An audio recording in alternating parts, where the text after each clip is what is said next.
அது அந்த வர வர இன்னும் அவருக்கு தெரியும் அவர் ஒரு தனிநபர் மட்டுமே பத்தாது அப்படின்னா திரு சீமான் தனிநபராக இருந்து முயற்சி பண்ணார். ஏன்னா அவருக்கு இழக்கிறதுக்கு எதுவும் இல்லை.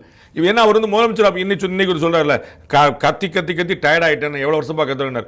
ஆனால் இவருக்கு வந்து முதலமைச்சர் ஆயிட்டோம் நேராக இப்போ தான் லோக் பவன்லேருந்து வர்றோம் அப்படிங்கிற மாதிரியான பொசிஷனில் நிற்கிறாங்க. அப்போ வந்து இவர்கள் எவ்வளவு வாக்கு வாங்குறாங்க ரொம்ப முக்கியம். அதற்கு ரொம்ப பேஸ் வந்து விலை போகாத கேண்டிடேட்ஸ், செலவு செய்கிற கேண்டிடேட்ஸ், செல்வாக்கு மிக்க கேண்டிடேட்ஸ், இது மாதிரி நிறைய சேலஞ்ச் இருக்குது. அது எப்படி ஃபேஸ் பண்ணான்னு பார்க்கணும். விஜய் வந்து தனக்கு விழக்கூடிய வாக்களை உறுதிப்படுத்தலாம். ஆனால் அதுக்கு வந்து கேட்டலிஸ்டாகவும் மீடியேட்டராகவும் செய்யக்கூடிய வந்து அந்த கேண்டிடேட்ஸ் அவங்க வாங்கி தான் விஜய்க்கு கொடுக்க முடியும்.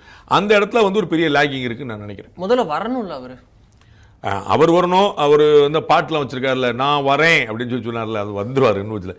அதான் இன்னைக்கு வாக்குகள் பாருங்க, ஒரு தலைவர் எல்லா நாளும் நடு ரோட்ல இருந்து பிரச்சாரம் பண்ணா தான் வாக்குங்கிறது இல்லை.